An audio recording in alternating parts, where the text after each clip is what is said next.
ബ്രെയിനിന് surgery കഴിഞ്ഞുകൊണ്ട് ഒത്തിരി severe ആയിട്ടുള്ള pain ടാബ്ലറ്റും എടുക്കാൻ പറ്റില്ല.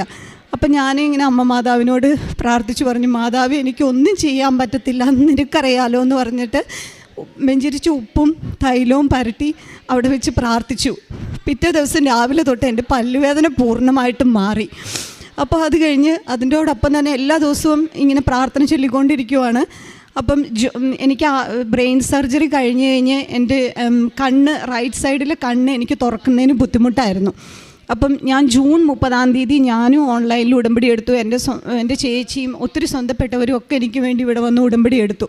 അപ്പം ഓൺലൈൻ ഉടമ്പടി എടുക്കുമ്പം അരമണിക്കൂർ ബൈബിൾ വായിക്കണം എന്നുള്ളത് ഒരു നിബന്ധനയാണല്ലോ. അപ്പം എൻ്റെ അടുത്ത് എല്ലാവരും പറഞ്ഞു ഓഡിയോ ബൈബിൾ വായിക്കുമെന്ന് പറഞ്ഞു.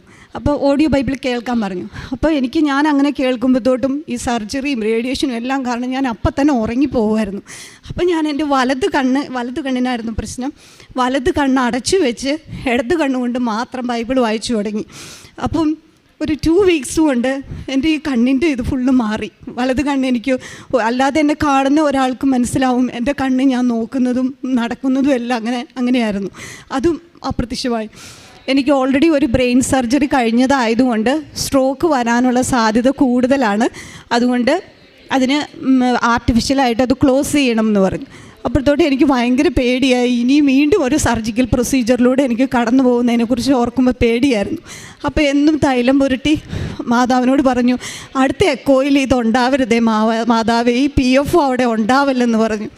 അത് കഴിഞ്ഞ് 2-3 ആഴ്ച കഴിഞ്ഞ് എക്കോ ചെയ്ത് നോക്കിയപ്പം ആ PF അവിടെ ഇല്ല. ഇവിടെ വേറെ ലെഗ് ഷോറിലെ ഒരു ഓൺകോളജിസ്റ്റിനെയും കണ്ടു. അപ്പോൾ അതിന് മോശമായ ഒരു സമയപരിധിയാണ് അവരെനിക്ക് പറഞ്ഞത്.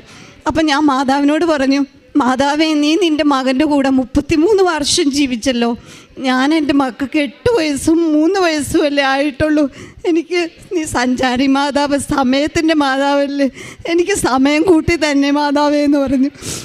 അത് കഴിഞ്ഞ് അതിനുശേഷമുള്ള എല്ലാ MRIയിലും ഡോക്ടേഴ്സിന് വരെ അതിശയാണ്. കാരണം എൻ്റെ കീമോതെറാപ്പിയുടെ മരുന്ന് എഫക്റ്റീവ് ആവില്ല എന്ന് അവർ വിധി എഴുതിയ ടാബ്ലറ്റ്.